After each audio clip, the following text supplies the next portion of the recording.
చెప్పినట్టుగా సరఫరాకు సంబంధించినటువంటి పూర్తి అంశం అంతా కూడా కేంద్రంకు ముడిపడి ఉన్నటువంటి అంశం.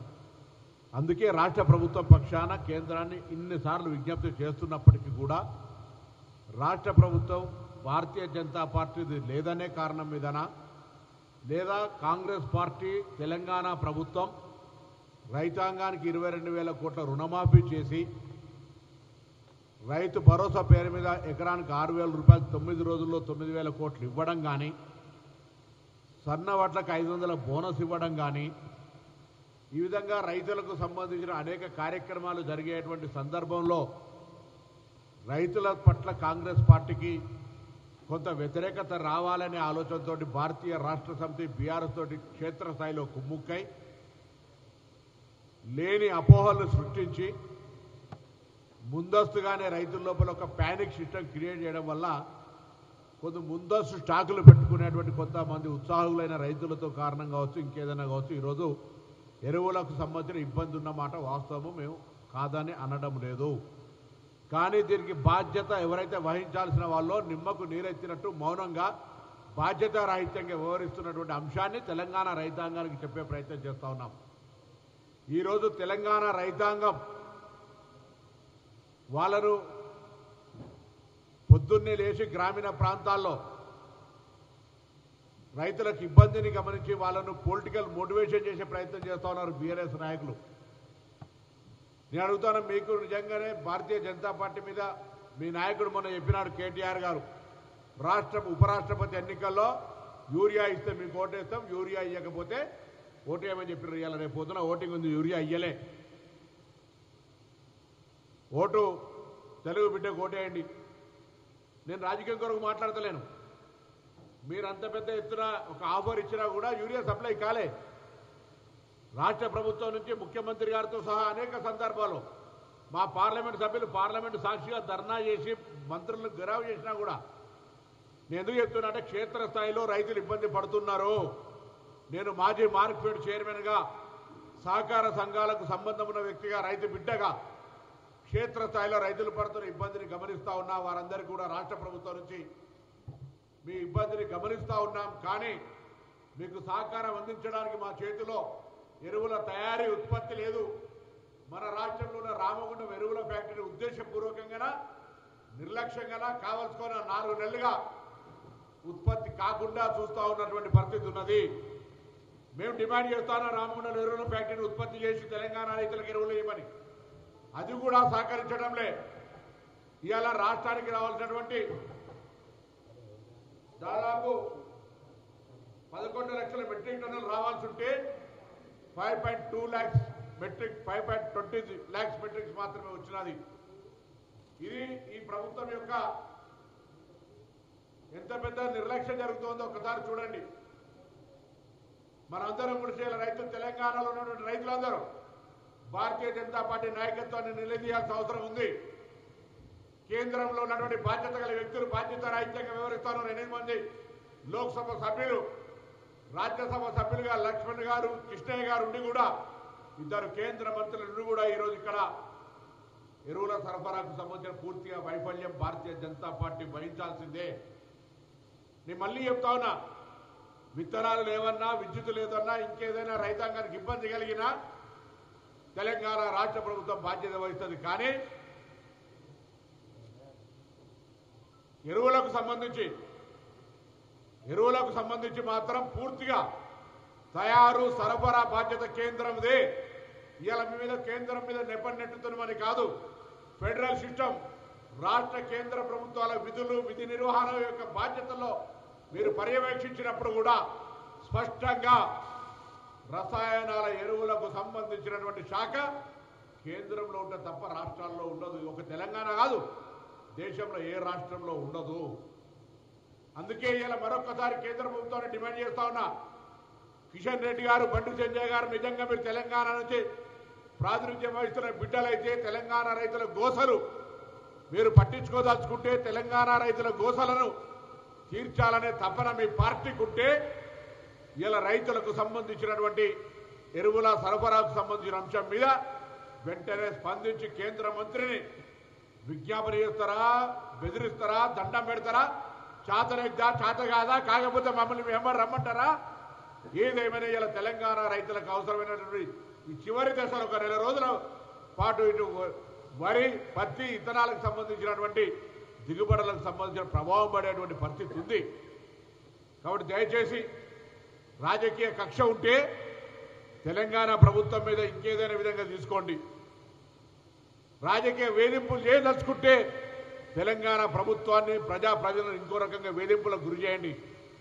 కానీ నేరుగా రైతుల మీద ప్రభావం పడుతూ రైతులు ఇబ్బంది పడుతూ రైతులు రోడ్ల పొట్టి తిరిగే పరిస్థితి రావడానికి కారణమైన బీజేపీ స్పందించకపోతే నేను రాష్ట్ర కాంగ్రెస్ అధ్యక్షునికి ముఖ్యమంత్రి గారికి మంత్రులందరూ కూడా కోరుకుంటున్నాం.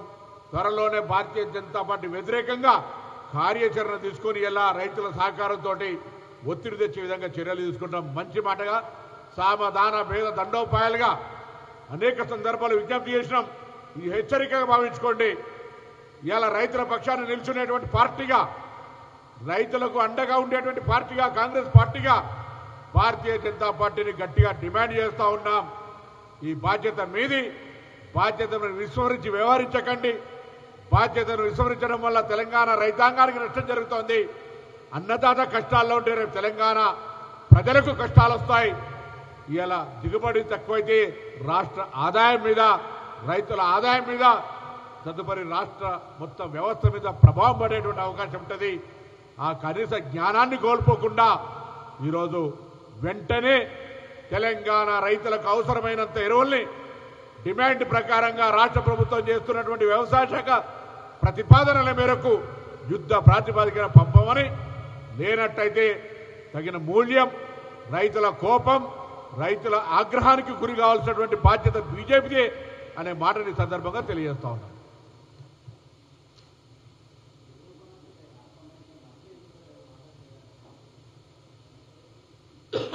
స్వయంగా ఢిల్లీకి వెళ్ళి కేంద్ర మంత్రులను కలవడం కావచ్చు, మంత్రులకు టెలిఫోన్ ద్వారా విజ్ఞప్తి చేయడం కావచ్చు, అధికారులతో సమీక్ష చేయడం కావచ్చు, అనేక సందర్భాల్లో వ్యవసాయ శాఖ మంత్రిగా వారు స్వయంగా మా పార్లమెంటు సభ్యులు 12 మంది పార్లమెంటు సభ్యులు 8 మంది లోక్సభ రాజ్యసభ సభ్యులు కలిసి అక్కడ పార్లమెంటు వేదికగా నిరసనలు చెప్తా ఉన్నారు, డిమాండ్ చేస్తూ ఉన్నారు.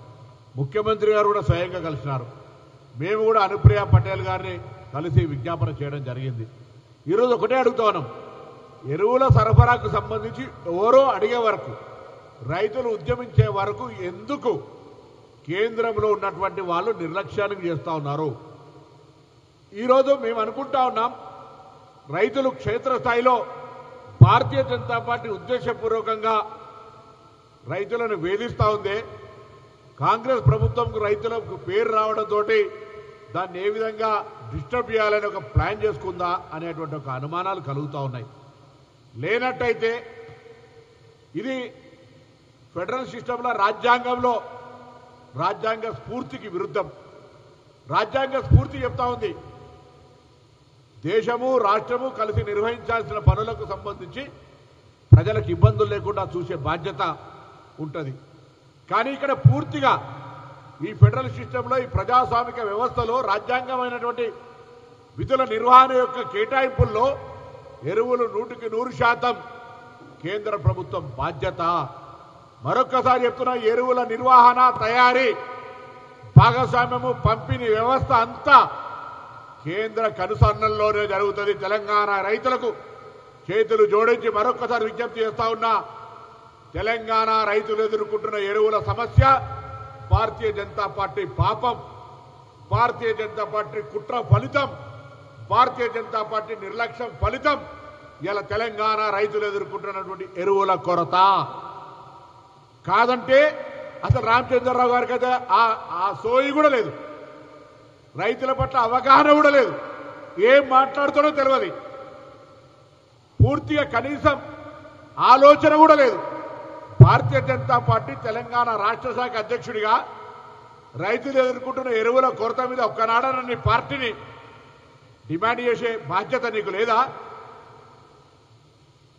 రైతులు తెలంగాణ బిడ్డలైతే మాత్రం రాజకీయాలకు వాళ్ళకి ఎవరు సంబంధమా? భారతీయ జనతా పార్టీ కేంద్రంలో రూలింగ్లో ఉన్న పార్టీ అధ్యక్షుడిగా తెలంగాణ రైతులను ఎరువుల పరంగా ఆదుకోవడానికి నువ్వు చేపట్టిన పాత్ర తీసుకున్న నిర్ణయం ఒక రాష్ట్రం లేక బయట పెట్టమని అడుగుతా ఉన్నాం. ఇది తెలంగాణ రైతులు గమనించాల్సిన అవసరం ఉంది. భారతీయ జనతా పార్టీ యొక్క ఆలోచన విధానం తెలంగాణ రైతులకు కష్టం ఏ విధంగా కలుగజేస్తుందో యావత్ తెలంగాణ రైతులు ఆలోచన చేయాలని సందర్భంగా విజ్ఞప్తి చేస్తాను.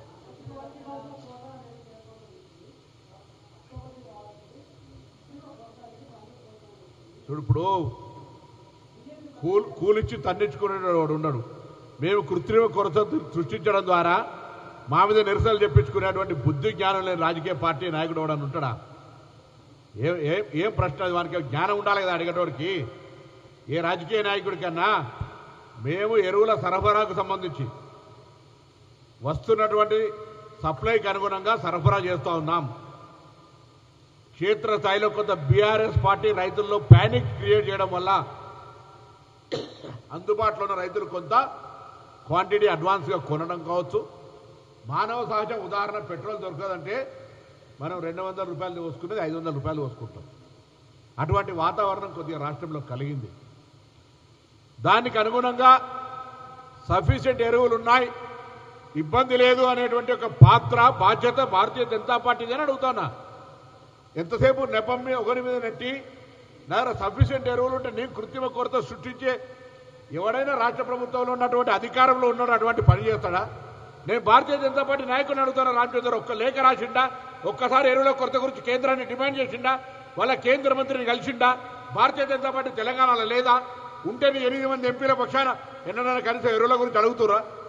అడుగుతూ ఉంటా కాంగ్రెస్ పార్టీ. అరే ఇలా రైతుల విషయంలో పార్టీలకు ఎందుకు ముచ్చట? కేంద్రంలో నువ్వు కదా ఎరువుల యొక్క పూర్తి బాధ్యత, తయారీ, నిర్వహణ, పంపిణీ వ్యవస్థ నీ దగ్గర ఉంది కదా కంట్రోలు.